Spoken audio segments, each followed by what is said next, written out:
So what's the title of this article? Master on the Mound. As a good reader, you automatically think strategically and actively to understand what you read.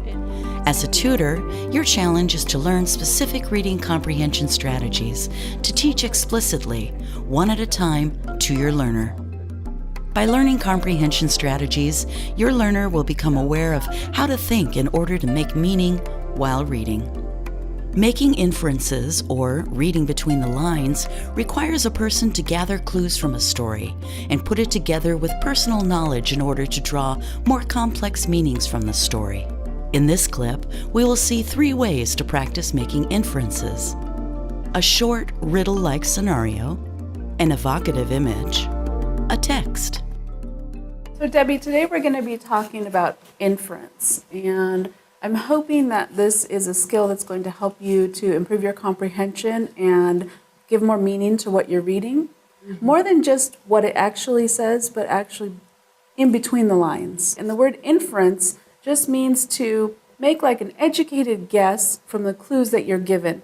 So the first way we're going to try this is we are going to try and make an inference just from a quick story, okay? So it's not even really a story, it's just a situation.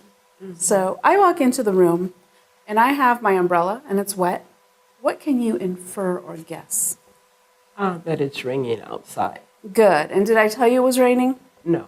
Good. And that's just a very basic level. So that's reading between the lines, just given for the situation you're given, the facts that you're given, the clues that you're given, and being able to make some new ideas from that. Okay, so that's an inference.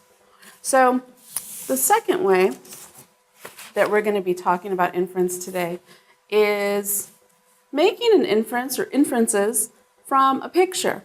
So can you tell me, what do you see in this picture, Debbie? I see a little girl that's about 2 years old and a mother that's telling her to come to her. And can you tell me, why do you think that's the mother? Because she has her hand out. And where are they?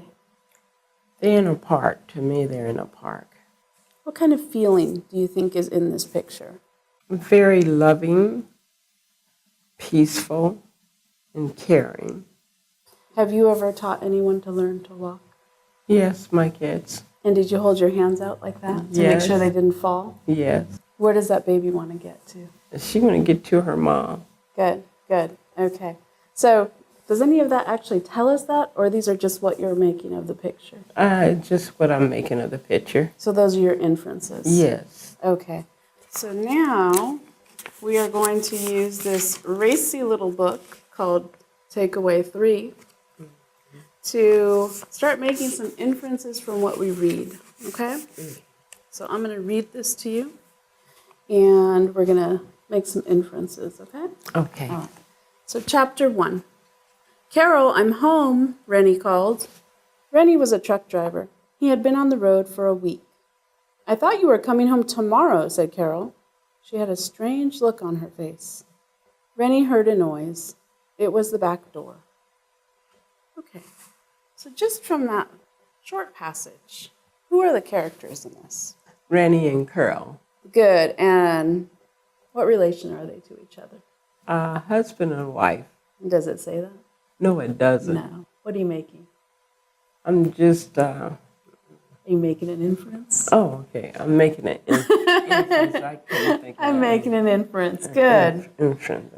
So Carol, who you've made an inference, that's his wife, Mm-hmm. she has a strange look. Why do you think she has a strange look when he comes in? She was surprised to see him. If your husband was gone for a week and he was supposed to come home tomorrow, what kind of look would you have on your face? He came in a day early. I would be happy that he came in. Okay, does it say she's happy? No, she's not happy. So there was a noise at the back door. What do you make of that? Any inference from that? What could that be? It could be anything. You need some more information? Yes, I do. Okay, let's see. Let's read a little bit more. Who just left? Rennie asked Carol. One of the kids? No, said Carol. It was no one.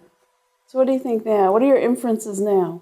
I think that her boyfriend just ran out the back door. Do you think knowing now the term inference and being able to kind of read between the lines and use your experience and use just the knowledge that you have and the clues they give you, that you might be able to read with a little bit more emphasis on what is going on, even between the lines, not just what the author's giving you, but also the background to it as well. Yes. You think that'll help you? Oh, yes. It makes reading more fun. Also, it helps you to answer a lot more of the comprehension questions.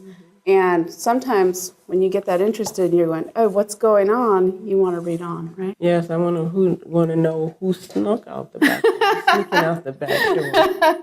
And then you want to know what Reddy's going to do, right? Oh, yeah, I sure do wonder. Yeah. Is he just going to take her word for it? We don't know. So, Debbie, the questions, as we looked at pictures, as we thought about what we read, was it helpful to have those questions? Very much so. It helped me a lot. Eventually, what I would love for you to do is to be able to just naturally, when you're reading, start making inferences on your own and reading between the lines. You just saw a tutoring pair practicing making inferences, or reading between the lines, using a short scenario, an image, and a text.